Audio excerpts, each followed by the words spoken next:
Marvel. Reborn as Moonknight. Chapter 001. Huff, huff.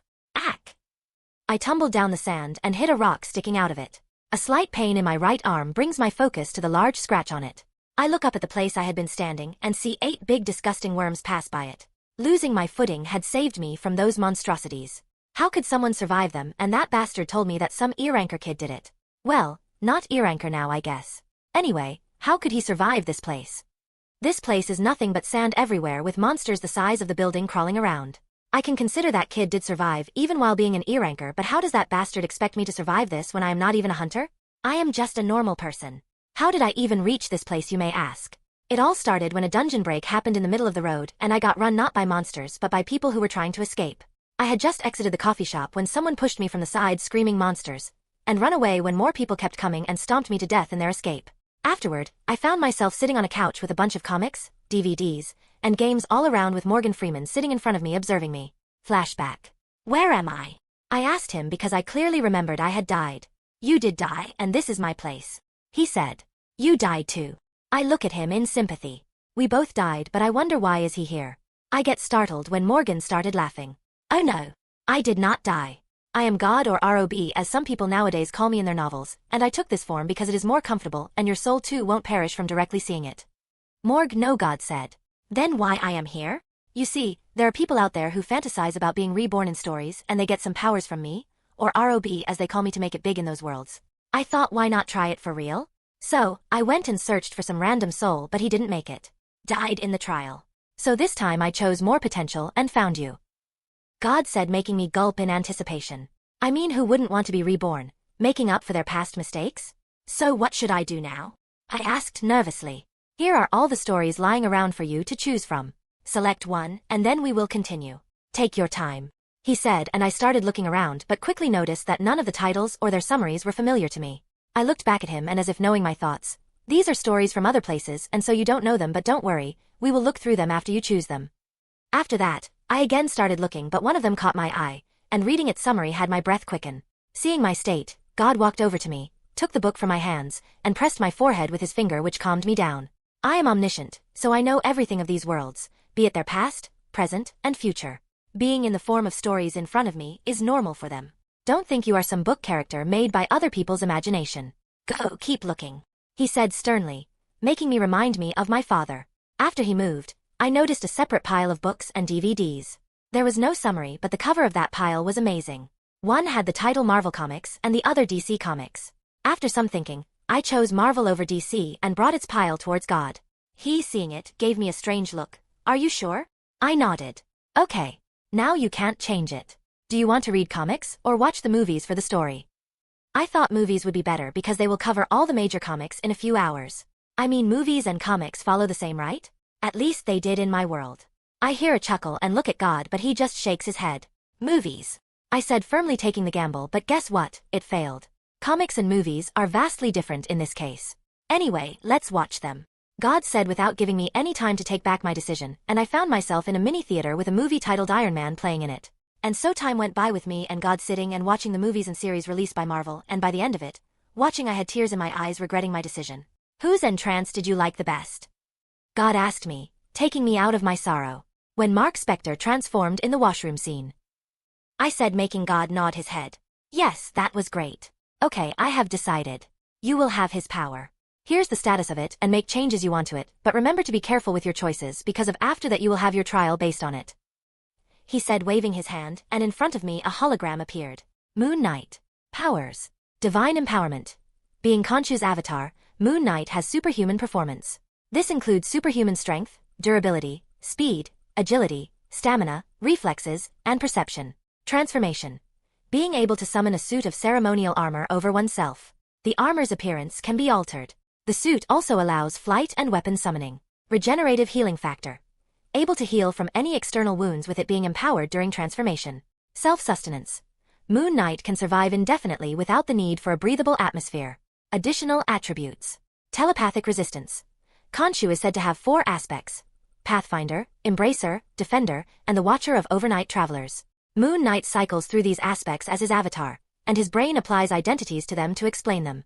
In essence, the mind will be colonized by Khonshu, and different personalities may arise to cope with the damage, but it will give some protection against certain psychic powers such as possession or mental control. After reading the whole thing, the first thing I did was remove Khonshu while retaining all the powers. I also made it possible to summon any cold weapon of my choosing. Removing the side effect of multiple personalities too was important, so I did just that and kept the pros. Remembering all the fighting scenes, I tried to add weapon mastery, but it did not add. So I looked to God and found him sitting while drinking tea. I can't give you weapons mastery as there will be no effort left from your side, but I will give you a chance to develop it in the trial. Also, this can help will help, he said, and there was additional text in the box. Enhanced learning capabilities. Being able to learn anything very fast. Okay. I am done, I said, making him get up and walk over to me. He reached out his hand and hands started patting me on the head. It felt warm. Now you have your trial. According to the adjustments you made, the trial difficulty will be raised 10 times as Khonshu's influence over your power was close to complete. Removing it and also the mind problem brings your trial difficulty to 15 times, but I don't want to send you to death, so I will lower it. Don't worry. That E-rank turned S-ranked had also done the same trial and survived when he was weak. You can too. The warm feeling in my heart started turning cold. When did he say the trial difficulty will increase? Feeling my gaze, God looked at me. I told you to be careful of your choices. Now you are responsible for them. He removed his hand from my head and brought it towards my chest. He then pushed. Survive, Ethan. I fell. And my nightmare began. Flashback end chapter 002. Finding myself covered in the sand had not been pleasant. The first thought I had after looking at my surroundings was that all I had to pass this is to escape this desert. But seeing 2 daggers by my side reminded me of God's word. Survive. Survive what? When all I see is sand, and that too was answered by the rumbling of the ground beneath me, and the emergence of a giant worm, or should I say worms. Panic spread in me, and I ran and ran for hours. Each time those worms got close to me, words that should not be heard by children were coming out of me like music. Each time I narrowly escaped from the disgusting slimy mouth coming at me with a few scratches. My anger was directed towards the only being I can remember as with time except my name. The rest of the memories of my past life were fading away. I ran and ran towards the oasis I found in the desert, as they were the only places where strangely these monsters did not come. But I could not hide in them forever as they only provided 2 days' worth of rest. I did not need to eat in this place, but I did need to sleep as I did get tired, and it also helped in recovery of my wounds very quickly. The same routine followed for a week when for the first time except for the bloody worms I saw some other monster. A half-man half-scorpion monster, and that too the same size as me. If I had not learned to be silent in my walk around here, I would have started laughing out loud. I had cautiously approached the damn thing to kill it quickly with the dagger, but it still had noticed me. It had been a full 5-hour fight with it when I managed to kill, but the loss was an arm which I later found could be regenerated in the oasis after a 2-hour rest. From then on, I had a few goals set ahead of me. Try making myself as silent as possible so that not even those scorpions can find me, while also trying to better myself in combat and increase my weapons mastery. How do I do it? Did I forget to tell you that the dagger given by God can change shape? And so time passed, and 2 years had gone by. I had encountered many and fought all of them except for the worms. From slow mummies to weapon-wielding mummies, desert trolls, medusas, and giant eagles. These fights allowed me to master many weapons, gave me the ability to balance my body easily as fighting on the sand was very difficult and slippery, and also allowed me to learn to keep calm during any sudden developments as a monster popping out of the sand was common. Being torn in half or being crushed by a medusa had helped me develop pain tolerance in less than half a year. And I was already used to blood in my old world as I remember, but here I got used to gore too. But no matter how strong I became, I was still no match for these worms. And from what I observed during these 2 years there were a total of 10 worms. 8 normal ones and 2 despite being smaller in size pack enough punch to kill 2 big ones alone. And my goal from what the slip from God had told me was that I have to destroy the egg being protected by those 2. I had many times, but those 2 don't even move and send the rest 8 after me. This had happened many times, and that is how ended up in the situation I am currently in. Sighing, I get up and move towards the next oasis I had found to recover. These days the worms had been relentless, like they wanted to take care of the bug quickly. I suddenly stop. Yeah, there really may be something going on. I forget about taking a rest as I make my way towards my target. On my way, I find many groups of monsters, which is odd as many monsters hunt alone. Guess I can learn to fight in groups. As I reach the place, I see the formation of a second egg. By how slow the progress is going, it will take at least 2 weeks to a month, and remembering how big a commotion the first one caused, I can take this chance to complete the trial with the second egg too. I quickly return to not be noticed by the worms. I just get excited thinking about how I can finally complete the trial. But before that, I have to reduce the number of monsters gathering. 3 weeks have gone by and I have reduced as many monsters as I could, and guess what? I finally managed to get a worm. It got singled out while chasing me and took me a whole day to kill it. Had to dive into its mouth while holding a double-sided spear. After which I had to puke my guts out, but I was nonetheless happy. Looking at the monsters all circling the perimeter of the dome where the eggs were, I could not help but get nervous as I had got only one shot at this. If I win, I go being a happy Moon Knight in some neighborhood, and if not, I will have to wait for the next chance if it will even come. I slowly approach the monster on one side and start my killing spree. I have to be quick about it, and the longer it took the lesser time I will have. Fast on my feet, I reach the dome and do find any worms. I look down towards the slight bulges on the ground and sigh. I look towards the light coming from the center where the second egg is almost finished forming. The moment it finishes, a loud rumble spreads throughout the land, shaking everything. I run towards the first egg and ignore the roaring of the worms when they find the little intruder inside their nest. I just have to avoid the ones in front of me and keep running. As I see the egg close, a smile blossoms on my face and I reach my hand out. I fail to see a shadow pass by me, and it thrashes into my body, sending it flying across the dome. I cough out a mouth of blood and look down to where my hand should have been. I start to lose consciousness at the loss of blood, and see that the second egg has completely formed. I black out. The worm, seeing the bug stopped moving, thought it died, and focused on the more pressing concern: the destruction of the first egg caused by the worm that hit Ethan away. It had failed to control its body and smashed into the egg. I slowly open my eyes and find myself sitting on a couch with a bunch of comics, DVDs, and games all around, with Morgan Freeman sitting in front of me observing me. Deja vu, I mutter. Morgan started laughing out loud.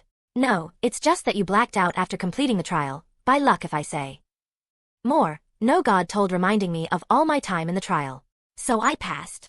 I asked with light returning in my eyes. He nods and I sigh in relief. You can rest for a while. After that, you will go your way. I nod and close my eyes, remembering everything I experienced. I knew I had gotten stronger. No, wait, where's all the strength I had amassed? I get up and directly asked. The trial was for strengthening your soul so that you can get the power of Moon Knight, as otherwise it would have been provided by Khonshu. The need for the trial altogether makes you ready for your next world. Now the strength is gone, but the skills are still there. And you won't get some system to check your status. Just focus on your soul and you will instinctively feel your status, as your soul is strong enough, was his answer.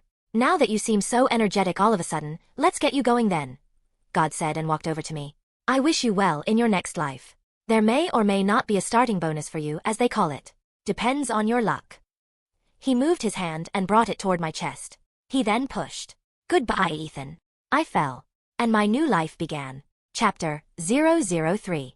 Opening my eyes, I found myself standing in a dimly lit room, trying to move only to stop when I heard a large amount of clicks. I raised my head and my pupils shrunk as I was surrounded by guns raised to my head. After a quick look around, it appeared that I popped up in the middle of their drugs deal as I saw money and drugs lying on the table. The people surrounding me had menacing looks, cute if I have to say compared to those monsters, but the guns pointed at me had my feelings turn cold. Who are you and how did you come here? Asked one of the men with his straight towards my face. I slowly raised my hands as I try to observe how to escape this situation. A total of 14 people, 6 with guns and the remaining with iron bats. A dark room lit only by the small bulb hanging from the ceiling above the table and stairs to the left. A money bag too. Can't change to Moon Knight as I have never transformed before and I do not want to give away my identity. Guess we'll have to do with it. Don't know how. I just sort of found myself here, I said and turned my attention behind the person with my eyes widening. The goon who asked the question, seeing my reaction, turns to look behind and I take my chance. A quick slap from my hands on his hand has him drop his gun, which I take. I duck to avoid any chance of the surrounding men firing at me suddenly. With fast aim, I throw the gun at the only source of light, the light bulb. The light goes off and the beating begins. Staying down, I quickly jump forward toward a man's legs and pull him down. The remaining men start to yell and scream for someone to get a torch and try to find me without hurting anyone. I mean, for me, it's to go all, and for them, they have to be careful of hurting an ally. Within seconds, I adjust to the dark, which I attribute to my powers, and start beating the crap out of the person beneath me. After him, I go for the second one, then the third, and so on. When only 5 men are left, they too realize the situation and start to use the guns without caring. Only the occasional flashes of light and me beating them can be seen from an outsider's point of view. After the fight, only I am standing covered in blood. I had blood oozing out of the bullet hole in my hand and the few grazes I got from the ones I dodged. Seeing all the remaining people lying unconscious has me sighing in relief. I stagger towards the money bag and pick it up. Heavy. Heavy is good. I nod to myself and see the bag filled with drugs. After 40 minutes, I exit a clean room. Clean as in with all the thugs piled on one side, covered in drugs, and on the other side, iron bats stacked beside the table. I had taken all the guns and the money and called the cops here from a goon's phone. I also tried to erase all traces that could lead to me by spraying water, found in the bathroom with a pipe conveniently placed there, laughing face, all over the room and draining all the blood. Exiting the room, I find myself in a factory. Abandoned if going by the condition. It was nighttime, and from the looks of far from the city. Taking the car of one of the thugs, I leave for the city. I stop the car outside the city and look at the sign which lets me know where I am. New York. Where it all began. I look at the city where my new life will begin. Turning my attention toward the money bag, I open it to check for any tracker but find a slip of paper on top instead. Dear Ethan. It seems you are lucky as you have gotten an additional bonus. I have put the documents you may need to easily blend into your new life in this bag. A house too as a gift. Now what you do with your life is up to you. All I hope is that you live well. Goodbye. Your friend. God. I look at the documents which had the name, Ethan Sinclair on them. Orphaned at 8. And then lived with his uncle who too died last winter in the year 2000, leaving him alone with a house and a small office space in New York City. Looking at them, I sigh in relief as a lot of work had been taken off my shoulders. I resume driving, but this with a destination in mind. In a room sat a bald man with an eye patch on his left eye, listening to his agents describing what should be a brutal beatdown of a few drug traffickers, one of who was an important lead to their case. His men had just started questioning the man, but the goons, scared from the previous fight, did not hold back and told them everything they needed to know, making his agents' work easy. His men had tried to ask about the person who beat them, but not a single one of the thugs told a damn thing. Too scared, and had to be taken to hospital too. Anything we can recover from the site? I asked. I had to know who the person was. He would be a good addition to the team. The agent just shook his head. No, sir. All the evidence we could get has already been ruined by the water. There are not even cameras around, but we are trying to track down the car missing. I nod. Good, at least there was something to find him. Okay. Confirm the information we have and then send them to the local authorities. They will take it from there. I order and then cut off the call. Sitting on the chair, I chose my eye and think about how much training a person would need to survive that group of people. At least military level, so is the person from a military background? If so, where was it? South Africa? Well, it doesn't matter. We will find him. Chapter 004. Ditching the car in a random neighborhood without being seen was easy, and returning home was even easier. Though I did get some odd looks from the few passersby in my new neighborhood seeing me carrying 2 large black bags. Nonetheless, it looked quite a peaceful place to live. Reaching home, I opened the door and found myself in a cozy house that could easily house 6 people. Looking around, I found except for the kitchen, 1 room, the garage, BMW M5, and the living room, all the other rooms were empty. I was satisfied with the house. Keeping the bags aside, I sat down on a chair and thought about what I would want to do now. In my previous life, though we were threatened by monsters, technology was still more advanced than it is here. I mean, this world is 20 years behind my previous one, so it is obvious. And knowing the future will give me some advantages, if not many. Being Moonknight can wait for some time. I will first have to establish a solid identity for myself to not be found easily. Now the question is, be a normal guy like that spider kid, or should I just be like Tony Stark and go make some money with all the knowledge I have? Tony's route it is, as while being rich, I can do some charity work. And even if my identity does get, I will not be bombarded like Peter and will have some background to protect myself like Tony. And to do this, I have to make a big impact on the world. I was a software engineer in my previous life, so I should those skills to make something. Mark founded Facebook in 2003, and it is 2001 now. I still have 2 years to complete a project based on it. What a leap. I, who had wanted to get a job at a tech company in my previous life, am now going for to own one. Standing up, I go to my room to rest, as from tomorrow I will have a lot of work to do. So we found the car, but we can't find further traces. An agent replied to the phone. A loud cursing sound is heard from the other side of the phone, then the phone line cuts. What did he say? Another agent asks the first one. He said to keep looking for a few more days. If we can't find anything, we will have to go back. Okay, let's keep searching, the agent replied. The next day I went to my late uncle's office space to take a look. By how dusty the place was, I can tell it had been some time since it was last used. Cleaning the place took an hour, and getting everything I would need to start developing the software for Facebook took a whole day. I had to get new computers and servers for the whole thing. It was still small, but it was a start nonetheless. The money I got from the thugs helped, and I started working on my project. Like this, 3 months had gone by.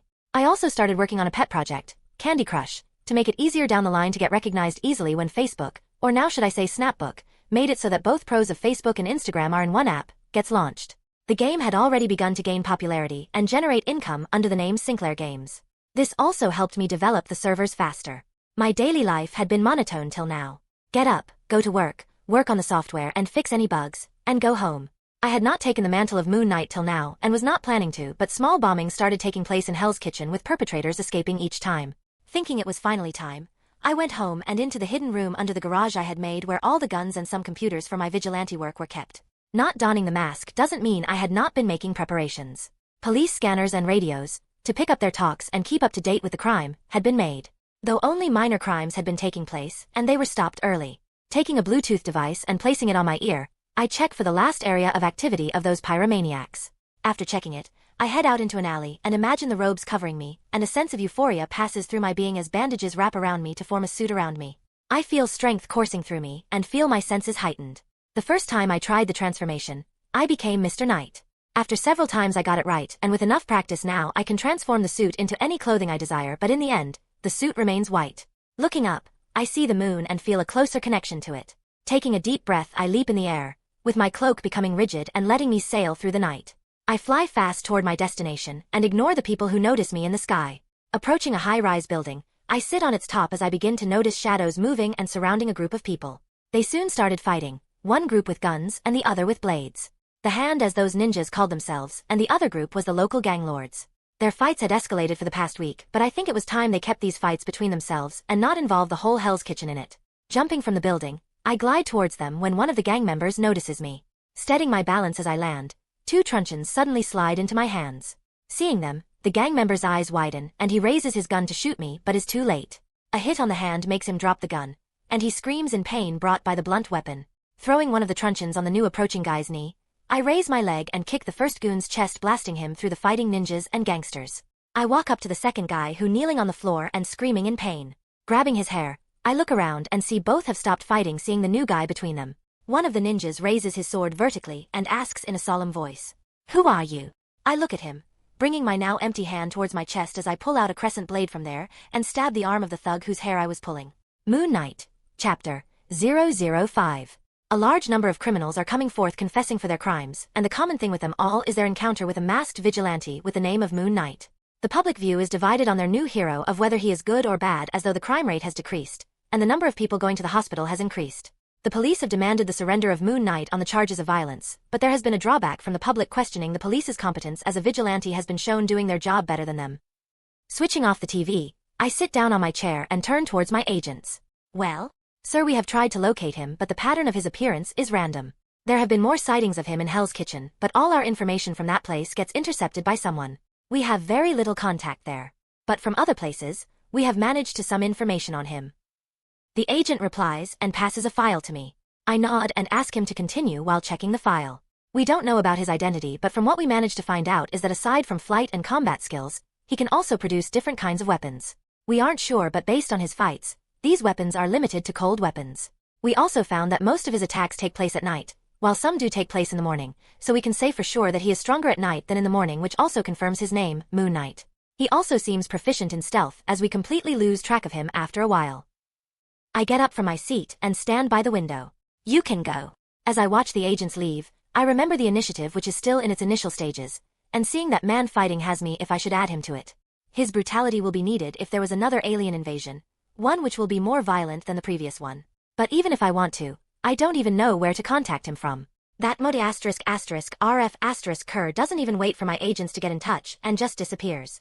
Sighing, I return to my seat and start looking through all these fights of him we have captured. As I look through them, I quickly something. "Maria!" I yell. Maria Hill walks in and looks toward me. I call her forward and ask her to give her opinion about the thing I noticed. 10 minutes later, the priority to add this Moonknight guy to the Avengers initiative has increased from 0 to 100%. The rate at which he is learning to fight in hand combat is amazing, and the sooner I bring him to fold the better, as there are many chances of him going full crazy in his thirst to stop crime. Across the globe, in an ancient temple located in Kathmandu, Nepal, a bald woman wearing ancient robes was sitting while holding an eye-shaped object. She was the current Sorcerer Supreme of Earth, tasked to protect it from mystical threats. A sigh escaped my mouth again, looking at the broken timelines I see while using the Eye of Agamotto. It had been the same ever since the emergence of Moonknight. Multiple timelines are seen instead of a single destined path, which I had been maintaining for so long. I had wanted to deal with the anomaly, but whenever I thought about it, it was as if the Vishanti themselves are telling me to leave him alone. Well, they are actually. I had ignored the feeling once and had been directly sent to the mirror dimension with the word "stop" ringing in my ears constantly. From then on, I constantly kept my eye on him, but strangely the time when he makes his appearance or the time when he disappears, I can't keep my senses on him, which makes it difficult for me to find out his identity. It is like some higher intervenes during those times, and as they say, you can't spy on those higher than you. Closing the Eye of Agamotto, I again try to feel his presence but do not find him, which means he is busy living his other life. Standing up, I open up a portal towards a certain medical school where the future Sorcerer Supreme is studying to become a doctor. Seeing all going well, I return to Camartage. In a secret underground room, an Asian woman was sitting while angrily staring at the man kneeling in front of her. She had just been told many of her men had been traumatized from the brutal beating they received from the masked man and decided to flee. Their situation was still better than the rival drug lords and gang lords, as at least her men did not to the police and create trouble for her. But she was still livid at what most of the men leaving had to say. It's better to be able to live longer completely than to stay crippled while searching for immortality. These words denied everything she had done for centuries. She wanted to send her men to kill them all, but they had already run far away. So she shifted her anger toward the source of her problems. Keep all the men on the lookout for the masked man, and when sighted, rush towards him and kill him. She orders the ninja in front of her, but quickly notices the hesitation in his eyes. What? She demanded. The ninja hesitated to speak, but upon looking at Madame Gao's stern eye, he nonetheless spoke. The men are afraid to fight him. They say it would have been better to be killed while fighting or be able to escape with lighter injuries, but all those who fight him lay half dead, which is spreading fear among them. His words leave Madame Gao stunned, but her anger returns. Choose 5 among the men most afraid to fight him and beat them half to death in front of everyone. If their fear for him doesn't lessen, then choose 5 more and do the same. I want him dead. No one messes with me. No one messes with the hand. Madame Gao spoke in Mandarin to the ninja, who quickly nodded and disappeared. Just wanted to show some people's reactions to MC's arrival. Let me know if their portrayal was correct. Also, for people wondering about Ancient One not being able to find MC, I will explain it here. So as basically, MC's power comes from a god. When he transforms into Moonknight or back, all that power concentrates into a single point before spreading into his body, which makes his energy signature similar to Khonshu, or God should I say, during that time. If Khonshu was present, the Ancient One would not even be able to peep, but as only his power is present, that too appears less when it completely spreads in MC's body. The Ancient One was able to spy on him. Do note that if Odin or some other god decides to spy on MC, it is possible for them to even discover his identity. The reason for Vishanti's interference, you can say they can feel a higher form of power involved, which is just God's energy when he reincarnated MC, so they do not want to mess with him. You can also say that this is plot armor I gave the MC because I do not like when MCs in other fiction either directly go to the Ancient One or she comes to meet him. I will let Strange be the one he meets and befriends and learn some sealing techniques from, as it was one of the power of Moonknight to be able to seal entities. Just wanted to show some people's reactions to MC's arrival. Let me know if their portrayal was correct. Also, for people wondering about Ancient One not being able to find MC, I will explain it here. So as basically, MC's power comes from a god. When he transforms into Moonknight or back, all that power concentrates into a single point before spreading into his body, which makes his energy signature similar to Khonshu, or God should I say, during that time. If Khonshu was present, the Ancient One would not even be able to peep, but as only his power is present, that too appears less when it completely spreads in MC's body. The Ancient One was able to spy on him. Do note that if Odin or some other god decides to spy on MC, it is possible for them to even discover his identity. The reason for Vishanti's interference, you can say they can feel a higher form of power involved, which is just God's energy when he reincarnated MC, so they do not want to mess with him. You can also say that this is plot armor I gave the MC because I do not like when MCs in other fiction either directly go to the Ancient One or she comes to meet him.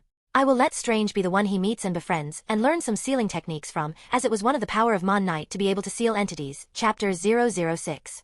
6 months have gone by since my first appearance as Moonknight, and many things have happened during that time. First, the situation in Hell's Kitchen has cooled down a lot, which begs the question, will there be anything left for Daredevil to fight with? I have seen him practice twirling his cane outside the orphanage.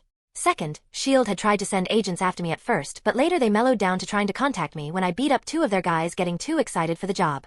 I am not ready for it yet. Have to build some background to try to keep them in check.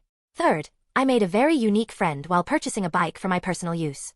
Jonathan Blaze, otherwise known as Johnny Blaze, aka Ghost Rider. His presence means the presence of demons, and by the story, he told me about himself. I am thankful he follows his movie counterpart, as I don't know anything about his comic self. This also told me not to focus too much on the events done by the movie, as there can be some changes. He is still 4 years behind his canon, but solving a problem ahead of is better than doing it in a time frame. Last and most important, after 9 months, my single-man team, which developed into a team of 20 professionals, has finished completing Snapbook, and it will be launched today. The app will be owned by Sinclair Tech. Bringing Sinclair Games under Sinclair Tech had brought much of the needed hype for the app, as Sinclair Games had made it big during these past few months. Call of Duty, Angry Birds, and Subway Surfers were the next games launched after Candy Crush, and this brought a huge fanfare from the youth around the world. As I drive toward my newly bought Snapbook headquarters, I feel a surge of satisfaction well in me. I had done something big in this life, and though I feel bad plagiarizing the ideas, I console myself that I will hire all the people in my company whose ideas they were. I reach the building, park my car, and walk toward the entrance where I can see my assistant standing. He was a good catch. Hardworking, competent, and professional. Made my life easier by managing all the small tasks which didn't need my attention much. Today too he will be managing the opening, as covered in a mask. I am good but out in the open, I had a massive stage fright. I will just be showing my face today. Is everything ready? I ask Richard. Yes, Mr. Sinclair. Everything is ready. The app is already running with 0 issues so far and the number of users is jumping up like crazy, but the activity is still concentrated in the US only. Very few new users have been confirmed in other parts of the world. Richard replies. I nod. It will at least take a month for them to start downloading the app and we will see our progress after that. Also, be ready for cyber attacks. They will start taking place soon. People trying to steal information is common these days. I remind him as I think about Hydra and S.H.I.E.L.D. and their freaky desire for control. Hearing my words, Richard nods his head seriously as we walk in towards the room where the press conference will take place. Entering the room, I see a large number of reporters gathered who start taking photos the moment we entered the place. Taking our seats, I give my signal to Richard who starts the hour-long press conference.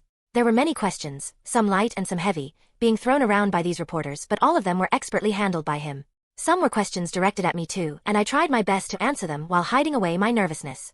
I had never done public speaking before in my life, and I can't just automatically become the best at it, so I tried my best to keep my presence as low as possible. But some people do like other people living in peace.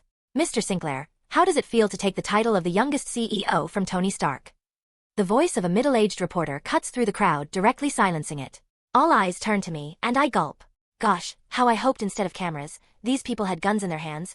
I would have bashed their skulls right here. Taking the mic, I clear my throat trying to come up with the best answer possible because a slight slip and a very arrogant Tony will be after me. Well, I can't say we can compete right now because I just made it to be a millionaire, and Mr. Stark was already a billionaire by the age of 21. If I can do it before that, then I will gladly take away his title of being the youngest CEO. I say and glare at the reporter when I see him trying to open his mouth again. Sitting back down, I put on a cold front and glare at whichever reporter gets up while looking in my direction to shut up. This strategy worked as I was not bothered the entire time after that. After the press conference, I returned home to rest. Moonknight will be offline tonight. Switching off the TV and turning toward Obadiah, I look at him and ask, So? What do you think about our young CEO here? Frankly, I quite like the kid. Oh please, Tony. Anybody who praises you will be in your good books. Obadiah says and starts laughing. I look at him strangely and as if noticing my look, he quickly changes the topic. Anyway, the app has potential. I would say we buy it out, but handling the company is already a bit difficult due to the protests happening in Sokovia. Our company shares too have fallen. I nod at his words and focus my mind on it.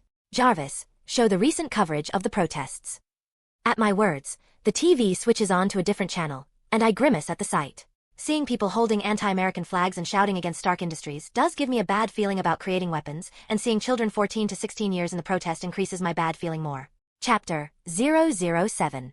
New Year had arrived, and it was a cause of celebration, but I was not happy. There had been many cyber attacks on my company by many organizations to steal people's data on the servers. The main culprits being S.H.I.E.L.D and Hydra. When the attacks failed, the government came, asking for access, to which I had a public statement given that unless any criminal activity was involved, no personal information would be given. This did lead to my popularity skyrocketing, but some people did not find it acceptable. An organized attack led by a 10-man team had taken place on my company headquarters, which was only stopped when I appeared as Moonknight to fight them. 5 of my people died that day, with several injured. Thankfully no data leak happened, and there was no backlash from the public. This also led me to take extra measures and increase overall security by 5-fold.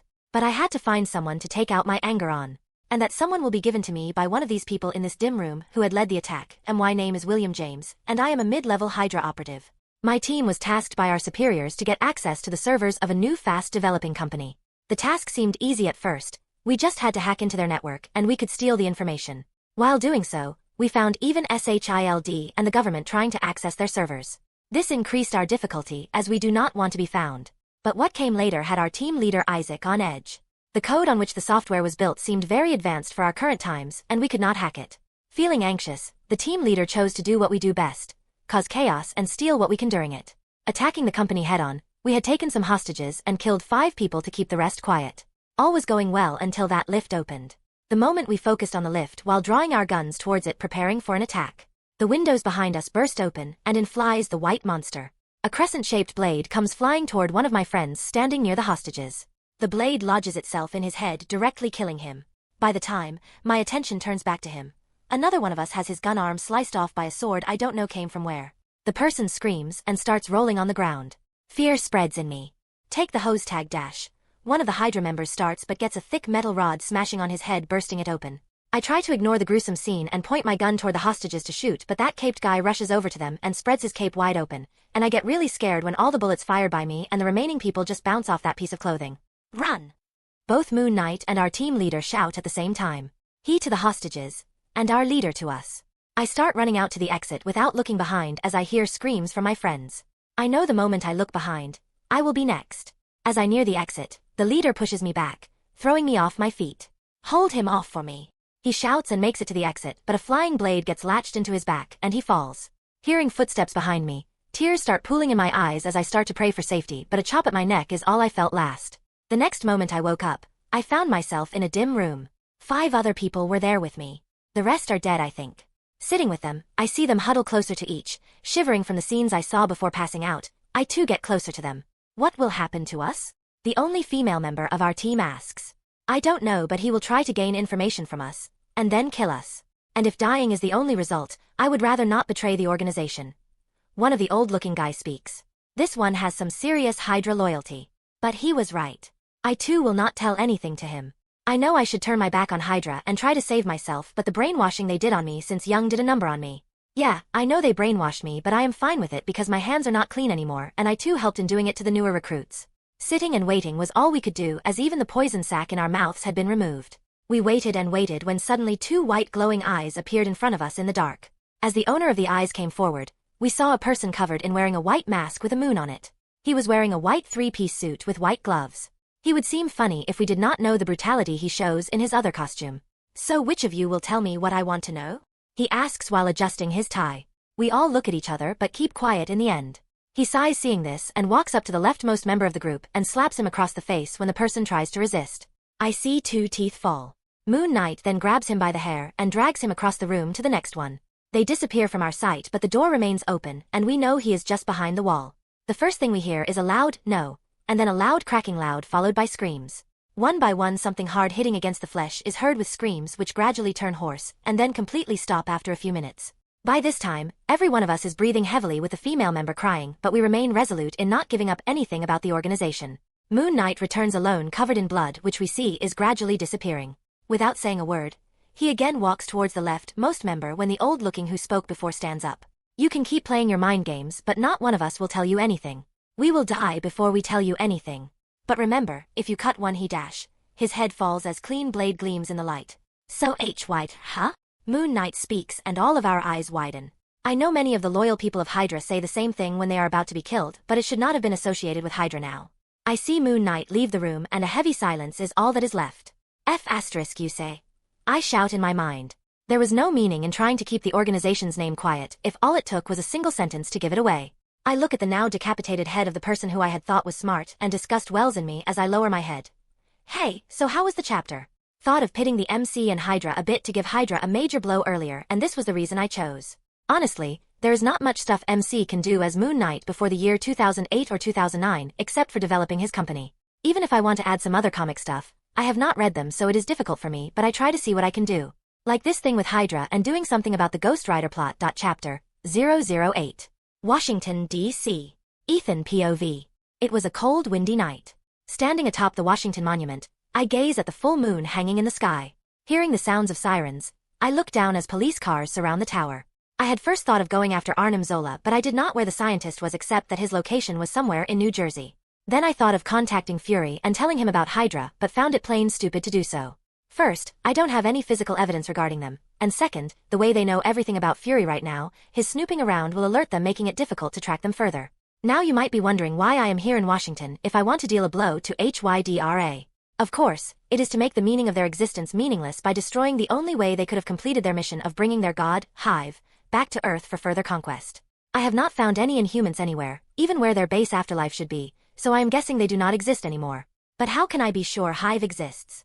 In June, there was an uproar raised by the people when 4 of the astronauts of NASA had suddenly gone missing. There was no rocket launch scheduled for this year, and the names of the astronauts matched the ones I remember who had been sent through the Kree monolith to Maveth, though the people here do not know about it except for Hydra, I guess. I had only one goal in coming here, and that is to destroy the monolith. I do not care about S.H.I.E.L.D's reaction to it, as I am sure they will be after me regardless of whether they were next in line to get the monolith. I do not care about the pieces of the monolith with the Hydra leaders, as they can't use it with the current technology. And I certainly do not care about the astronauts left on the planet, as 3 of them should already be dead, and the last one will only end up being a host for Hive even with the rescue team going after him. It's a beautiful night. Looking up again at the moon, I sigh. Ignoring the warnings of the police, I jump into the air as the cloak behind me becomes rigid, and I fly towards the NASA headquarters. Standing on the monument had withdrawn almost all the security they had kept around the headquarters. I reach the building and enter through the window as alarms go off. Looking around, I see scientists running around and guards coming to me. Seeing their innocent, clueless but stern faces, I decide to go lighter on my approach as truncheons appear in my hands. Dodging a baton from one of the guards, I hit behind his knee with a truncheon, making him kneel as I chop his neck to knock him out. Sidestepping a taser, I move towards the one who shot it and knock him out too. Looking behind, I see the last guard lying on the ground, shivering on the ground with 2 taser darts stuck to his chest. I start moving down the floors while facing the guards coming at me, and sometimes meet up with panicked scientists who encounter me and start running away. It's not like I have touched any of them that they have such fear. Dumb people. Entering the basement, I find myself in the restricted section of the building. The whole floor was covered in red light, as if telling the people here of the crisis the building was facing. Me. As I moved forward, I begin to notice various rooms filled with tech that should be 5 years in advance of the current times. Devoid of any people, the whole floor was an easy access to me. Looking in one of the rooms, I notice an image of the Tesseract on a computer with various readings shown around it. Noting the name PEGUSUS, I search for any file reading at it so I can keep it for any future use. Finding my target with the stamp of confidential, I move toward my original target, the Kree monolith. It had been easy to find, but difficult to get close to as it was locked behind a heavy iron gate. Had to break the gate with a pickaxe. Seeing the black stone from the distance, I keep on taking out heavy hammers and throwing them at the monolith as I do not want to get close to it. It could swallow me up and send me to Hive. I had some doubts if conscious power will be able to destroy Kree's technology, but seeing the cracks forming on the large stone, I heave a sigh of relief. I suddenly get startled when loud noises start coming from behind me. It means I have to hurry up, which I do. Keeping the same pace of throwing hammers at the monolith for 10 minutes, I keep looking behind me for any surprise attacks as they will push me towards the stone when suddenly a large shock wave passes through the whole building, throwing me off my feet. I get up and see the monolith turn to dust which begins to fade away. Taking one last look at the place where the monolith was, I turn around and run. Taking the shock wave provided me to escape as I do not want to hurt those poor fellows who don't even know they are being used by Hydra for their benefit. I would have loved to see the faces of the Hydra leaders when the information of the destruction of their beloved stone reaches them. They had hoped to bring Hive to Earth by making him possess any of the astronauts, but now he will continue to remain there. Coming out of the building, I find myself surrounded by police who have their guns raised at me. "We have you surrounded. Cease any resistance and surrender." One of the officers speaks through the microphone. I look around and then look up at the clear sky. Idiots. Didn't they see me fly? I turn towards the officer who spoke and raise my middle finger at him. Turning around, I shoot through the sky, leaving the below speechless, and turn toward the now ashamed police officer. Chapter 009. Unknown Location. Gideon POV. I sit in my seat as I watch Alexander raise his hand in favor. I knew he would raise it as it would be detrimental for Hydra otherwise. With that, we have 3 in favor, 1 in abstain, and 2 who disagree in the World Council. Fury's vote can be cast aside as he will have to do what we say. He just wants to bring that bastard into his Avengers initiative even after I had shut it down. With the majority voting in favor, Moonknight will be labeled as extremely dangerous, and S.H.I.E.L.D will deploy its forces to help in bringing him to justice. I say as I turn towards Fury, who nods. Swiftly after I cut the call. Thinking about Moonknight, my fists tighten. The only method to complete our mission has been destroyed. Hopes of generations of our people destroyed by one single person. I don't know if the pieces of the monolith in our hands can still be used. Ring, ring. I pick up the call and see Alexander on the other side. "Do we have to close Project Distant Star Return?" he asked, to which I nod. "Yes. Without the stone, I don't think it can still operate." "What was the stone anyway?" he asks. I am hesitant to tell him everything. Not many people in Hydra know our true goal is to bring back Hive. They still think we are going for world conquest, and Alexander is one of them. All I know is that the stone allowed us to travel to another planet. Telling some things is fine if not all. Alexander's face changes as he too starts to get angry. I think the earlier we take care of him, the better it will be. He was involved in the attack on that company too. I thought it was just bad timing for the attack. But he is meddling too much now. Alexander said sternly. The company too. It was his orders to attack it. The app is good and the information we could gather from it is excellent. It would have been beneficial for Project Insight. Even I use the app, and the information required by it is enough to complete a small but essential part of the project. After the attack, even governments around the world are focusing on more protection for the company behind the lines when they could not acquire it but could not sit back seeing all the information it is gathering. Attacking it now will only be exposing ourselves, but we can always take other methods like kidnapping the CEO and controlling him. But for now, he can live freely. We have to take care of this white bug first. Stop any designs against the company for now. We will focus on Moonknight first. We will have all the time to take over the company after that. Mix our agents with S.H.I.E.L.D. so it progresses faster. I will deal with the aftermath of closing the Distant Star project. I say as stand up and get close to the phone to disconnect it. Looking at Alexander, I see him nodding towards me. Hail Hydra. Hail Hydra. New York. Ethan POV. I sit and relax at the bar while listening to Johnny tell me about how he is never injured no matter how many times he gets into bike accidents. I wonder if I should just tell him. Listening to him brag, I too get an urge to show him my cool healing powers but hold it at the last minute. It's not the time yet. Though we have become best friends now, he is still not ready to take on the supernatural world. But I have already started making plans for him. The first thing to do was find the church where S.H.I.E.L.D lived. Second, well, there was nothing after that. I just have to wait until he starts to be more and more restless toward criminals. I do think Khonshu's vengeful nature and my bearing his powers earned some brownie points from the Ghost Rider inside Johnny because of his over-friendly nature when he met me. And I do think, because he met with me, the Ghost Rider is already starting to awake without the need for the devil.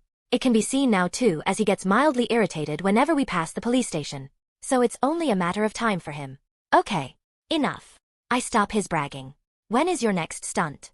I want to see it, and it will also be my first for it. Johnny goes silent for a minute as he thinks about it. Don't know. My team does these things. But I will let you know before it. He takes a swig from his bottle and gets up. I too get up after paying our bills and we move out of the bar. Remember to tell me. Then I'll get going and you drive slowly. I say to Johnny as he gets on his bike, making him smile. Yeah. I will. You take care too. And he drives away. Returning home, I take a shower and fix myself some dinner. After eating, I switch on the TV and the first news being broadcasted catches my eye. It talked about Harold Meacham's takeover Rand Enterprises after the death of the Rand family had been confirmed. Well, Danny should still be alive and be in Kunlun. But I do think I should help him a little when he comes back because otherwise, that fool will still keep on believing whoever finds it is easy to fool him. Switching to another channel, I see news about Stark Industries announcing their plans to go into making better phones. And the reason for it was to better accommodate the features of the app and games my company released. I was surprised at first as this did not happen in the movies, but I ignored it for now as it was free publicization for my apps. On the next news channel, the appearance of a bald man in white talking about opening a branch in Hell's Kitchen lets me know what's going to happen this year. The situation of Hell's Kitchen which was settling will be stirred again as Wilson Fisk aka Kingpin is going to go for reformation of it. Chapter 010. New York. Ethan POV. Sitting in Johnny's penthouse, I look at the TV with a stunned face. Looking at the news coverage of the now established Von Doom Company, a thought crosses my mind. Are new plots suddenly going to keep merging with this reality? I mean, there was no news about the child prodigy Reed Richards till now, so where is Dr. Doom suddenly popping up from? If exists, then that means the Fantastic Four will exist. Will it be X-Men next? No. I have to check. Getting up, I quickly rush out, ignoring Johnny's call. I have to check whether that sick professor exists or not. Rushing into an alley, I transform into Moonknight and fly straight toward Westchester. After looking around for a while, I finally find the place and sigh in relief. Instead of the mansion, there is a rose garden built there. I don't want to meet that Baldy. Though he has good intentions, he hides every bad thing he does behind them. Who mind our *PS someone just because the person had a bad childhood, or the person may have a tendency to dark nature hidden in them. I'd rather not meet him, and seeing the rose garden lifts a heavy load from my heart. I want to enjoy the scenery more, but seeing the police car coming, I make my way back home. I will apologize to Johnny later. A year has passed since then, and it's currently February of the year 2003. Not much has happened for my Moonknight persona. S.H.I.E.L.D. has been actively searching for me, but with no reason to show up. They are hitting dead ends. I had also been once approached by Fisk's men. I had tried my best not to laugh seeing them jump around when my eyes met them. Anyway, Fisk was asking for coming to some compromise with each other. As long no violence is used and public safety is guaranteed, you can do as you like. Was the message I had sent, and Kingpin did it brilliantly. I knew he was bright in the criminal mind, but I did not know he was such a genius. He brought the gang lords to their knees by economically drying them out. They either joined him or had to move away. Even the activities of hand had been reduced to zero. They were still involved in their drug business, but violence had been mostly cut out of it. The same thing happened with other criminal activities in Hell's Kitchen. The public was very happy when they found their safety had increased and Fisk's popularity increased in the city. By extension, my, Moonknight's, popularity too increased when Fisk attributed half of his credits to me. There may be some people out there who will question my decision of cooperating with a villain like Fisk, but in my defense, my job is to save people's lives from others, not from their stupid decision. If they still go for drugs even after knowing the risk, it's their choice. Also, I still have to leave some jobs for other neighborhood heroes who will make their presence known soon. Heroes like Daredevil and Iron Fist. Sorry to Spider-Man, but I do think Fisk's presence is necessary. For my life as Ethan Sinclair, much has happened. First, cheers to me as I have successfully taken Tony's title as the youngest CEO for myself by becoming a billionaire, as I had said before. Tony had attended a party hosted by me and congratulated me for it, all the while grumbling. Victor Doom also contacted me asking for cooperation with his company for making software for some of his tech products. Giving some light on this area, I opened a software development branch for my company. By the end of the year, my attention was drawn to the uproar caused by a possible Iraq war, which led me to remember the struggling Maximoff twins and similar cases of children in Sokovia. Taking this chance, I opened the Sinclair Foundation, which did charity toward orphans not only in Sokovia, but all places where I could reach. I did make it so that other people could also donate through my foundation because otherwise, I would have been left broke. My act did show immediate results around the world as a large number of letters had been sent to me by the people expressing their gratitude. This was especially the case for Sokovia. I even have the Maximoff twins letter still kept with me. I look towards the ring where Johnny is fighting. He had started to get irritated easily whenever he was near a person with blood on his hands, and the more they had killed the more irritated he would get in their presence. I don't know where he got the idea to fight in the ring to keep his anger levels in check, but it was helping him. His getting exhausted keeps the Ghost Rider away, but not for long. It should be any month now, and I will have a superhero friend. Dragging the now unconscious Johnny down the ring, I pour water on his face, jolting him awake. He looks around first and then stares dumbly at my face. I nod and he covers his face with his hands. Damn! How do you fight these guys? I can't even last 10 minutes against the weakest of them. Well, I shrug and seeing his expectant. They look easy to me. Arg! He shouts and throws a jab at me which I easily dodge. Come on. Let's take you home. As both of us move toward the exit, I quickly notice one of Fisk's men who seemed to be waiting for me because the moment he saw me, he started walking towards me. Good evening, Mr. Sinclair. My boss would like to meet you. He is waiting upstairs. Do you need any help? Johnny asks, to which I just shake my head. Don't worry about me. I know the guy. You just wait here. I quickly make my way upstairs to a room on the far end. Entering it, I find very minimal but expensive decorations. Fancy place you got here. I say to the big man sitting by the table drinking whiskey. Still not fancy enough for the one to who I owe my gratitude. Kingpin says as gets up and invites me to sit with him. So, it happened, huh? I sigh. Yes. Fisk says in a grave voice. I had warned him about Hand acting against him or someone close to him during one of my parties to which he was invited. He was skeptical about it at first and had even threatened me to know how I knew his dealings with them. What could I say? That I saw on TV, him joining hands with Hand and them poisoning the love of his later. I just randomly came up with some fake old grievances with Hand and told him a bit about how they operate. He did not trust me but kept up his guard against them. Giving protection to Vanessa was the most important thing he did, and from how he is speaking, I guess Kingpin owes me one. It's good if no accidents happened. I say. But I do hope you will still try to keep the city as stable as you have kept it till now. I turn toward him and see him sigh. I know he is angry, but he is a bit too afraid of my other persona to act on it. Seeing him like this, I decide to give him some slack. You know, I don't think a small number of accidents happening where some shadows get stuck in will bring Moonknight down on you. As long as the bystanders stay safe, you too will.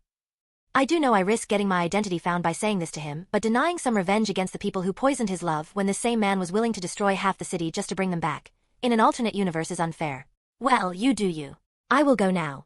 Chapter 011. New York. Ethan POV. It had happened. I had just got home after dealing with a conflict between Red Room and some pyromaniac. Gosh, the man had fired an RPG straight at me. While resting, someone knocked on my door. Getting up to see, I find Johnny standing there acting all crazy. I knew it was time. I invited him inside and directly take him to the garage. After parking my car outside at a safe distance, I turn to him. I don't want my house to catch fire if he suddenly loses control. I don't know what happened. I just keep feeling angry and my body is getting hot too. Even standing in the cold shower doesn't help. I lean against the wall as I see him walking back and forth while explaining his situation. What do you feel aside from anger? I feel as if something inside me is trying to come out. I want to let loose and go out and ride too. Johnny says, looking down at the floor. Then why don't you let loose yourself? Let your feeling run free. I go up to him and pat his shoulder and find it scalding to touch. Even through all his clothing.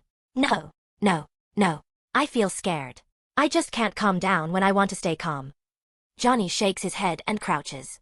Bringing both his hands to his face, he starts slapping himself. Calm down. Calm down. At first, he shouts but then starts whispering to himself. Arg! I take a step back, seeing his head fire up for a second. I don't think he realized that. Johnny starts screaming as smoke starts coming out of his eyes. He covers them with his hands and gets up. He starts to walk towards me as he cries for help. I remain standing still as I see his boots catch fire and leave fire trails on the concrete. He suddenly stops and screams again, which turns into maniacal laughter in between. His face starts melting away. His hands lose their skin too, leaving burning bones behind. One last roar, and before me stands a skeleton wearing Johnny's clothes. Its head, hands, and boots are burning. Looking at the Ghost Rider, excitement wells in me. I had become a fan of his powers while watching his movies, and this was the first superhero from the movies I had met. Well, technically, I have met Tony and the others too, but they haven't become what they will become in the future. You. Ghost Rider starts while pointing his burning, bony finger at me. Johnny has no control over this power of his yet, so all I am seeing is the Ghost Rider, not Johnny. He will wake up later not knowing what happened. Yes. I ask. What are you? You are human, but... I guess he can't describe what he is feeling right now. I transform into Moonknight and he stares at me with wide open eyes. Well, he just has eye sockets with a fire burning in them, so that came out wrong. I am Moonknight. I hold the power of the moon. I protect the travelers of the night and bring my vengeance upon those who harm them. The moment I declare this, I feel a large amount of power pouring into me. The power which I instinctively know as the lunar energy of the moon. I guess Khonshu's absence did me a favor. My declaration as the one to hold the power of the moon and protect the travelers of the night should have increased the faith of Khonshu, as he was the god of the moon. But his absence has left a void that I am filling up. I feel a lot stronger than before, and I also feel that I have some new powers, but I will check them later as I have a friend to deal with first. When I feel the pouring of energy has finished, I look at Ghost Rider and see him standing still. I could feel he was feeling closer to me when he heard about me talking about bringing vengeance on my enemies. I am the Ghost Rider. He speaks and starts walking out of the garage. The loud sound of a bike engine catches my attention as I see Hell Cycle coming over. It looks cool. A burning bike is all the Ghost Rider needed to be complete. As he gets on the bike, it makes a large roaring sound. I know you want to go to the last living Ghost Rider you can feel. Let's go together. There's something with him that you will have to destroy if possible. Ghost Rider, or should I say the fallen angel Zarathos, looks at me. Follow me. As I start flying, I notice a burning trail follow after me. Now how should I destroy the contract? Johnny could have done it himself if the spirit of vengeance in him was not corrupted by Mephisto and be weakened. He could absorb the souls in the contract as it is now, but I will only allow it when Johnny has complete control over the Ghost Rider and learns of their true origin. Otherwise, Zarathos' corrupted nature will only increase his tendency to a more demonic side. It would have been a whole lot better if he was not corrupted now too, as Mephisto should not be on Earth. As we approach the graveyard where the caretaker lives, I clear my thoughts. Landing near the chapel, I see Carter S.H.I.E.L.D. standing near the door. Soon after, the Ghost Rider too arrives. Carter S.H.I.E.L.D., once a Texas Ranger who because of his greed was sentenced to death. Making a deal with a stranger, he finds himself turned into a Ghost Rider. I say as start looking around the place. It was quite small and old. The smell of scented candles wafted in the air. The atmosphere here is very peaceful, peaceful enough for the man who wants to hide from the world. Standing up straighter than before, Carter looks toward me. All the while the Ghost Rider sees this all calmly. To what do I owe this unpleasant visit from the famous Moonknight and a fellow rider? S.H.I.E.L.D., as if knowing he can't hide himself, becomes more forthcoming with his words. The contract of the 1,000 souls.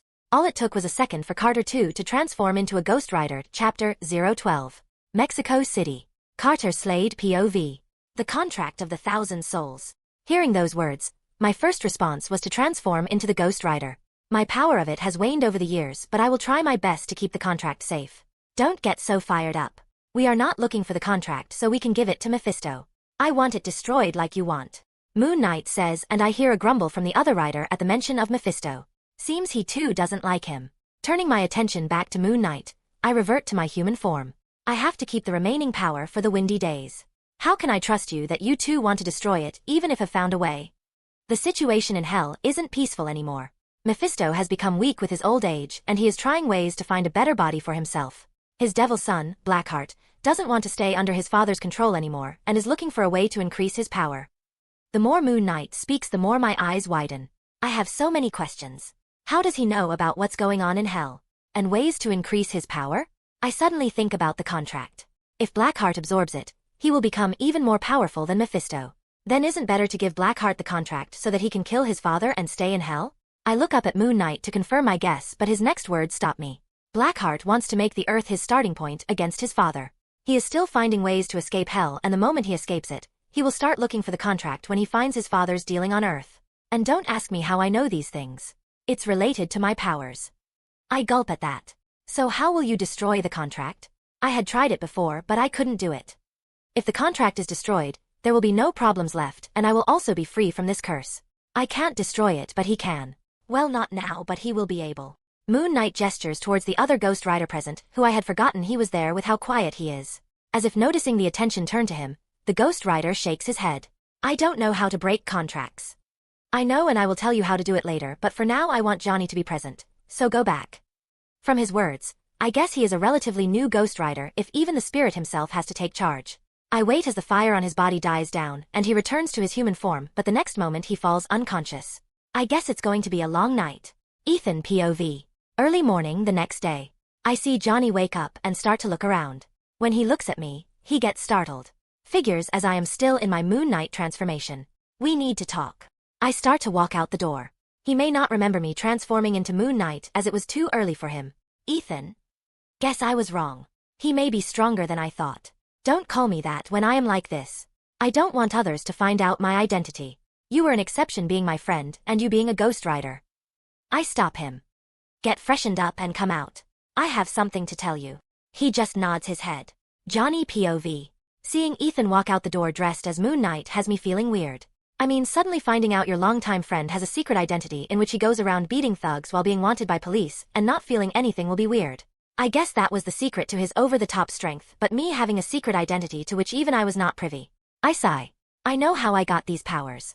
When I transformed, dreams of the contract I made with that man all those years ago were all I was having while transforming. I feel angry at my younger self. I had thought that the contract was simple, but the man was dangerous, so I had left Roxanne behind to save her from my breaking the contract.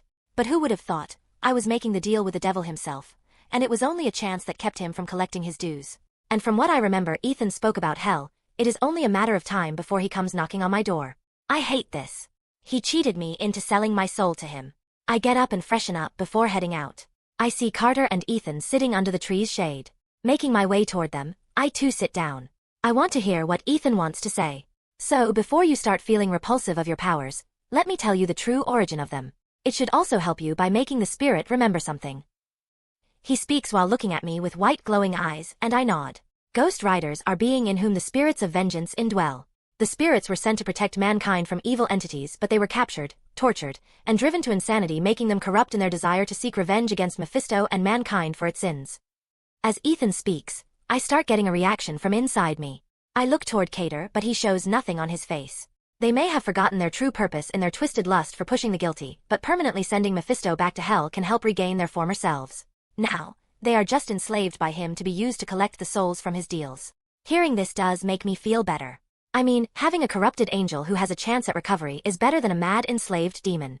As for the contract, when you gain more control over your powers, I want you to try and consume a few souls from the contract. If it has any negative effect, we will stop, but if doesn't, this can be the spirit's first step at revenge.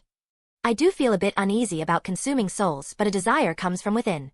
I know it is the angel influencing me, but purifying the spirit is my main priority. Chapter 013. New York. Ethan POV. New Year is coming. Not many things happened during this year related to Moonknight. Even the general public had started to get over the hype Moonknight generated. They knew I was still out there, but their attention was shifted to the new hero who had made his emergence. The Ghost Rider. Many mass murderers, our asterisk pists, and other criminals at large turned out to be demons, according to Johnny, who was going around the country sending them back to hell. Even I did not demons existed on Earth. Damn. What is the Ancient One doing? Is she so focused on creating her perfect little plan using the time stone that she ignored all these demons? Well, anyway, Johnny seems to have a knack for finding demons. I had first thought he will be bored when his plot still has not arrived, but I guess new villains will keep popping up every new hero. Johnny aside, I have not been lazy too this year. First of all, I checked the new powers I gained after formally accepting my Moonknight self. All it took was a deep meditation session to check upon my soul, and here are the results. New partial immortality. Moonknight will recover from any mortal wound as long as the soul is not destroyed and he is in the presence of the moon. New Luna Kinesis. Moonknight will be able to control the universe's different moons and objects made out of them. A very small projection of the nearest moon can also be used as a real object at night.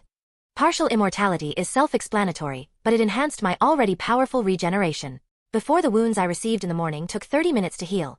Now they will heal within 15 minutes depending on their severity. 4 wounds I get at night. They took 10 minutes before, but now they heal in under 5 minutes. Luna Kinesis was the one I was most excited about. I was able to feel the various moons present in our solar system, and nearest being the moon of Earth. I instinctively knew I can control our moon, but I can't do it because of the amount of willpower it requires. It tremendous. But bringing the projection of the moon was found to be very useful. I have full control over it. I can always smash it into someone. I have not tested much with it yet as there are not many chances to do it. I would need an extremely durable person to test it. Aside from checking out my new powers, I also started to develop more as Ethan Sinclair. Studying and researching more in tech-based things, learning proper combat arts from professionals, and the other interesting things I found took much of my time this year. Training with professionals helped in perfecting my form and improved my skills a lot. The research I got from my studies was applied to the betterment of my company. The servers had more security from hackers. A small number of machine learning systems were also developed which helped in managing the company more efficiently. No AI development had taken place in the company, but I was trying to create one individually. Who doesn't want their own Jarvis? But I will make sure my AI doesn't go the Ultron route. I also started the construction of my new home, which will be complete in the next 2 months if there are no complications. I had it made in an open space with a clear view of the moon. Its exterior will combine both modern and Gothic elements, while the interior will boast opulent living areas. The gymnasium and a large pool area are also present. I am also planning to add a minibar and game room built. Going by my hidden persona, I had ordered the upper floors to feature bedrooms with moonlit views, and my private suite to have an observatory with a retractable roof. The mansion will be able to incorporate the AI I am building, and security systems are already starting to be put up. Everything is starting to take place, and I am getting ready to start an excellent year. A year where a lot of plot development will take place. The devil will make an appearance, and Johnny will have it easier to deal with his son. I mean, the guy did manage to destroy the contract, and even help Zarathos gain a bit of sanity back. He's still red though. Meaning, the angel is being grumpy. There's also the beginning of the experiments in which Bruce Banner is involved. Yes, people. Hulk is coming this new year. The Winter Soldier 2 will make his first appearance this year since my coming, and Hydra is going to suffer. I mean, really suffer because I am going to nab him from them. Harold's death and resurrection are not too important for now, but getting the evidence of his involvement with the Hand will be great. All in all, an exciting year. Chapter 014. New York. Johnny POV. It's a great day. Today I completed my father's wish of the greatest stunt by jumping over 6 helicopters with a bike. I also met Roxanne and managed to secure a date with her. Getting ready for the date, I look in the mirror. Yes, even I got my second chance. As I wash my hands, I start to notice them getting redder and redder, and this only happens when the spirit inside me is agitated. Going around and sending demons back to hell had calmed the spirit down a lot, giving me a chance to talk to it. Well, I was mostly talking to myself, and it did help me get the spirit under control. Now, whenever I turn into the rider, it is always me, and the spirit doesn't take charge of the body. Johnny! I hear a whisper, and I know he has come for me. I can't even escape because a contract has been made. Ethan had made sure I learn about it. I have to complete one job for him, and then he will take the spirit away, but the devil doesn't know I have made peace with it. Only job, Johnny. I console myself. Hearing the sound of my bike, I go down not before messaging Ethan about my situation. Ah, it's a great day indeed. Ethan POV. Shit. Seeing Johnny's message, I don't know what to do because today is the day Bucky will attack Hotel Anessa, and I had come to Russia for it. It had been easy to find the timing of the attack. I just had to keep an eye out for a consultant who will die in this attack when he is in the hotel. Thinking about my options, I choose to sacrifice watching Johnny's plot from the front seat. He has been the Ghost Rider for quite some time now, and he can complete his plot today directly without all that drama. I sit atop a building dressed as Moonknight with the full moon shining in the night sky behind me.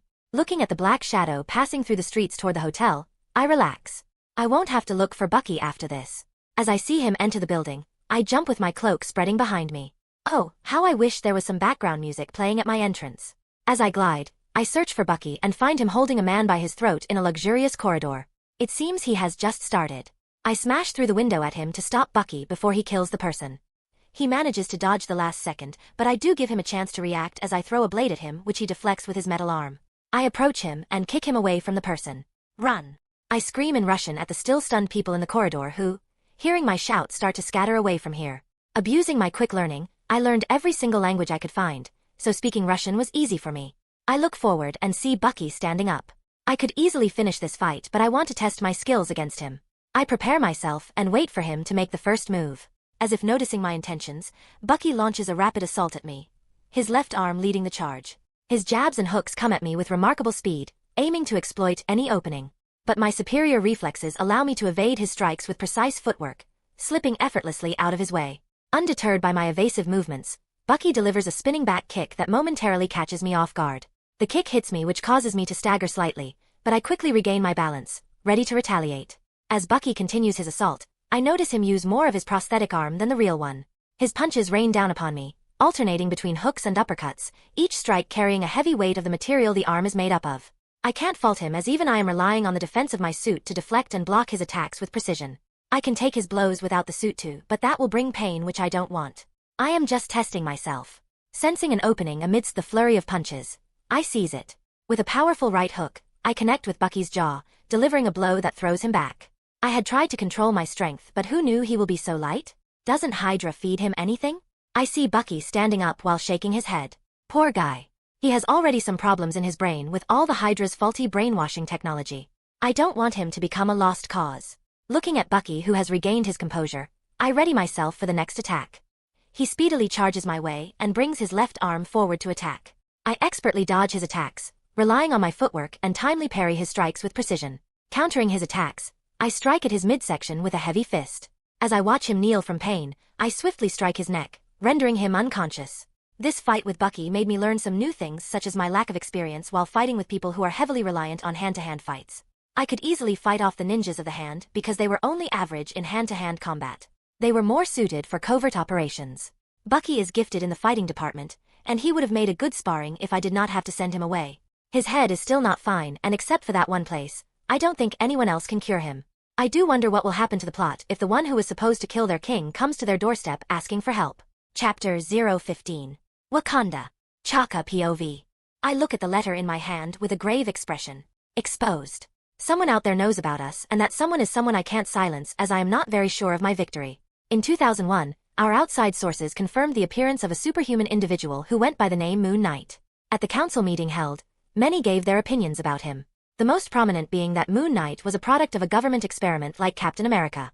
Some else suggested he would have the result of some freak accident because even the government did not seem to control his movements. I don't even want to talk about the last one, suggesting him having eaten our heart-shaped herb. I think he too is an avatar of God, like me being the avatar of the panther goddess Bast. That is why I am not sure if I can win against him, not to mention him possessing various abilities too. Anyway, the decision of the council was not to intervene, which I wholeheartedly agreed. They had wanted to, when they suspected him of possessing a vibranium suit when they saw him tank bullets easily as I do, but the threat of exposure stopped them. He doesn't know about us. Going after him will only bring trouble. Though we did keep tabs on him. Who would have thought how wrong we were when he came to the edge of the projection and went straight into it toward the shield. He placed a man beside the shield, wrote a letter then and there, kept it on the man, and left. Dear King Chaka, please take care of my friend here and heal him. He has faced some tough years after helping in the war, and I hope he can get some peace for all the troubling years ahead of us. I hope feeding one more person in a rich and advanced country like yours will not be difficult. Goodbye and take care. Moonknight. Convene the council. I order the guard next to me. Unknown location. Alexander Pierce POV. It had been a month since we lost contact with the Winter Soldier. I sent all my agents to find him, but the information I got was not good. Moonknight had been spotted in the same place we sent the soldier. And if the targets confirmed to be alive was anything to go by, I'd say the Winter Soldier was done in the Moonknight. I don't know what to do with him. We don't know his identity. Sending agents after him is useless, and setting traps is ineffective as he usually doesn't even come out now. And when he does, it is all in random locations. There's also his new friend. Hydra has termed him off limits the moment he came out. Some of the other leaders seem to know something about him but keep a tight lip on it. Except for calling extremely dangerous, no other information has been given. I had gone behind their back and sent S.H.I.E.L.D agents behind him, but they came as if they had lost their souls. This just makes me angry. One of them leaves the people in fear, that they do not even hear his name, and the other leaves the people in a listless state, that they do not even remember their names. And both of them seem to be best of friends with how close they had been seen helping each other. I wanted to send all the remaining Winter Soldiers after him, but the problem is, the approval of all the leaders is necessary, and they do not want to do it because they say the chance of success is near zero. I did come to my senses when Gideon sent me all the data S.H.I.E.L.D has on him. I wonder why I never checked there myself. Sitting on the sofa, I sigh. Hydra seems to facing blow after blow ever since Moonknight first appeared. Moreover, we can't do anything about it except for continuing with our remaining projects. New York. Ethan POV. Again, a new year comes. Not much happened after I sent Bucky to Wakanda. S.H.I.E.L.D. has withdrawn all agents they used to send after me after Johnny used penance stare at some of them. They looked as if they had lost their souls. I had Johnny confirm if they just looked like it or if they really did. He repeatedly told me it was just from the pain they experienced they looked like that. I also checked upon Banner to see if he is following the plot or not. You never know, the general might just give up on creating a super soldier serum seeing powerful guys pop up one after the other. Turns out, Banner has been missing from the place he used to work at, meaning he is following his plot. I mean, he can't be in the open while doing secret government experiments. He should become Hulk by April next year. I can let him follow the plot, and I will let Abomination be created, but no way in hell will I let that Dr. Blue live and get affected by Hulk's blood. I don't what will he become, but I don't want to take any chances. I will also try my best to not let Banner and Hulk completely merge. I mean, I quite like the big guy, but he became no game for me by the start of Endgame. Except for Black Widow's graduation and Hulk's plot, I don't think anyone else is going to show up. So it's all relaxation time for me. What a peaceful Marvel universe. Chapter 016. Citadel at the End of Time. He Who Remains POV. As I look at him run around with Hulk chasing him, I can't help but laugh. But my laugh is short-lived, as I see another branch forming in the sacred timeline. I sigh in relief as the branch starts to merge again with the main line, but find the process slower than the last one. It has been the first time I have seen this type of thing happening. Usually, Rovana has to send her timekeepers to correct the sacred timeline by pruning that reality, but in this case, someone more powerful is intervening to correct it, making only minor but significant changes in that universe. The first time this new person appeared on that planet, I thought he would be dealt with by the Sorcerer Supreme because she is quite obsessed with keeping the flow of things the same as me. I mean, that is why I was thinking of allowing them to use that time travel concept in the future against Thanos, even if there were some risks to it. But she did not move. I wanted to tell Rovana to forth with the usual methods, but the timeline was suddenly corrected. While checking the cause for it, I found other new things popping up in the universe, like the existence of Ghost Rider and the others. That universe is changing in a way that I only have a few options left. Either I let it happen, and wait for the others to come into this multiverse, or I can just cut off this universe from the sacred timeline. But I don't know what effects it will cause. Pruning that reality is also not possible, as every time I think about it, knives are thrown out of nowhere at my desk like the one in front of me. We don't want the story to end too early. I would have not taken this seriously if I knew where these knives were coming from, but I can't even analyze the materials they are made up of. Well, I will try to keep that reality as long as I can, and try to find other methods to solve this problem while the sacred timeline still has that being's protection. Virginia. Ethan POV. Bruce had turned into the Hulk. I watched as he came out of the building, blasting through the walls. As I see behind him, all I find is destruction, amidst which 7 people are lying around. No one is dead, but all are injured, with 3 being in severe condition. Among the 7 people, I know only Betty Ross and Thaddeus Ross. RRJ, Hulk roars to the sky and jumps in the air. I had my focus on the condition of the people as I saw medics rush there when I find myself covered in a large shadow. Scared shitless, I immediately summon the Project of the Moon and smash it into Hulk, sending him flying back to he came from. I just had to wait in the direction he was going to escape. My luck. As I look at the place I had sent Hulk flying, I find it empty. I quickly become alert because I know a fight was going to start. Sensing something, I turn toward my right and see a big green fist right in my face. It hits me and I go rolling on the ground and smash into a car. The smash has he disoriented as I try to stand up. Feeling pain in my left arm, I find twisted backward. Even with my faster regeneration at night, it's going to take a long time to come out of this one. At least half an hour. What happened to my 5 minutes of healing? Well, who would twist their arm to check the time? I had just made cuts on my arm to check it before. I close my eyes as I bear the pain, to set the arm straight, but suddenly find my leg being grabbed and I fly through the air. I quickly open my cloak completely and narrowly avoid the building I was going to hit. This Hulk is stronger than I thought. No wonder, he could take down a Leviathan in a single punch. I should start training again. I don't want to be too much behind Hulk in physical strength. I wonder if physical exercises will help in increasing my strength limits. Clearing my mind off the random thoughts, I focus on my fight. Seeing Hulk running towards me and jumping, I dodge by gliding to the left and kick him on the back of his head. He shoots down and falls on the road, arms slip, and I try my best to keep him down while he dodging his tries to grab me. All it took was Hulk smashing his hand heavily on the ground for me to lose my balance and Hulk to escape my attacks. And the same cycle of Hulk trying to beat me and me trying to dodge his hits took place. As we were fighting, I noticed Hulk stop his attack suddenly and look behind me. Shifting my gaze behind, I saw Betty leaning against a soldier trying to walk up to us. As she got close, Hulk started taking some steps back, which made her stop. They keep looking at each other and treating me and the soldier as some background character. Bruce. I know you can hear me. Please, come back with me. Well, he is going to go back, but not like when he is like this. Hulk shakes his head and steps back. Bruce. She begins but stops when Hulk just jumps and escapes. I too take my cue to leave as I don't know if she will blame me for this. Technically, I am to blame because, without my intervention, he would have found it easier to return, but I don't know if anything else will change. Betty standing there is a change in itself, as she should have been in the hospital right now, lying unconscious. Well, no need to fret about it anymore. My existence has been the biggest change in the plot to Chapter 017. New York 2008 New Year. Ethan POV. This has to be the first time I am using my stealth skills ever since I came to this world. Before I used to go around the streets beating up thugs as Moon Knight in full glory, only using my stealth skills to escape any detection so I could transform back safely. But today, I was using my skills to the fullest, and that too without the Moon Knight suit. The first part of my operation makes it difficult for me to come out as Moon Knight. I have to ensure full secrecy until I find my target. I had put on such a heavy disguise that even I would not be able to find any resemblance to myself if stand in front of the mirror. Already in the restricted section, I start going up the floors. I had less than a half hour to find Antonia and Dreykov. I had already found the Red Room Academy, but before doing anything to it, I wanted to deal with Dreykov. I know Natasha's bombing of the building to kill Dreykov is going to be a failure, but at least I know he will be here. He was a hard man to find. I had to find. I have been using all my resources to track him since last year, like using Snapbook to make notes of the approximate location via his IP address or his chat records on my latest WhatsApp application. He avoided my tracking using a simple VPN which I could not do anything about, and his profile on Snapbook and his chat history on WhatsApp made me think if I was checking the wrong account. I know these are not the best methods, but I even tried the hacking route. But I did not find anything.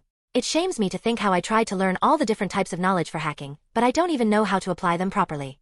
Anyway, pulling the guy passing through in the storage room I was currently in, I knock him out like his fellow mates. This was the fifth guy I downed, and searching him, I finally found the thing I was looking for. A key. The elevator which leads to Dreykov's office needs a key to access it, which I finally found. Making my way there, I use the key and press the only button available for going up. I look at the camera in the elevator, wave at it, and don my Moon Knight suit. As only the elevator can be used to access the top floor, I don't think Dreykov will be escape. Reaching the floor, I walk towards the only door and knock at it before going in. Inside, I see Dreykov holding Antonia with a gun on her head. He should have known there was no escape and used the only method available. Don't worry. I am not here to kill you but to save you. S.H.I.E.L.D. has this building rigged. Apparently, one of your Black Widows betrayed you. I look at the crying and fearful Antonia as I speak. I want to save the child but also kill her father who she is close to. But now, I can save some future revenge drama if she is smart enough to understand her father's true nature. How can I trust you when you sneak into my building? I take out a phone and throw it at him. It's the photo of the bomb in the building. It activates on the trigger, and we are still talking right now because the ones who put the bomb in place are seeking a place to hide so that when the Hungarian special forces come to check, they do not get caught. He relaxes his grip on the gun a little, but still doesn't let it go. I did not want you to alert the whole building at my appearance there by S.H.I.E.L.D, who will just blow off the building to kill you. He nods and puts down the gun after contemplating for a bit, and the moment his gun leaves Antonia's head, I reach my hand towards my chest, take out a crescent-shaped blade, and throw it at his gun hand. I run and take Antonia away from him before kicking him in the chest. Seeing him knocked out, I look at Antonia to check if she was okay, but all I see is a confused look before her eyes widen looking behind me. I don't even think about it before raising my cloak to protect her from any deflecting bullets, but find none were going toward me but Antonia. That bastard was pretending to be unconscious, and the first chance he got was not him trying to after me in hopes to kill me, but his daughter. Again I throw a blade at him, but this time go for the head. I did not want to kill him in front of his daughter even if she later found out I killed him, but he was asking for it this time. Glancing at Dreykov and confirming him to be dead, I directly pick up Antonia and run toward the elevator. The bastard did not have any window in his office for me, just through. Going down and escaping the place was not easy with Antonia in my hands, but she was very quiet. I guess her father's shooting at her gave her a bigger shock than I imagined. As I fly through the air with her in my hand, my focus shifts to the problem at hand. I had thought how good it will be to save Antonia from the fate of her father using her as a killing machine, but I forgot to think about what to do after saving her. As I look at the girl with closed eyes tightly clutching to me, I get the feeling she has chosen me as her emotional support and will never let me go. I mean, it is common in damsel in distress scenarios. I start to think about what to do with her, now not knowing she was just trying to save her from not looking and falling down the sky we were in. Hello dear reader. How's the chapter? I thought killing Dreykov will be good and doing something about the Red Room better, so I did it. But now there's a problem with Antonia's case, as she was supposed to become the taskmaster later. I don't know what to do with her, but do give me some suggestions. Here are some of the things I thought. Make her go through the Red Room's training and become the Taskmaster but without brain control. Let her live a normal life while being her caretaker. We can go through the first route through this too. Or give her to S.H.I.E.L.D. and let Natasha handle her. Also, those who want to support me can do it through my Patreon, and yes, the chapters will remain free. Patreon.com/WhiteWolf0782. Ciao.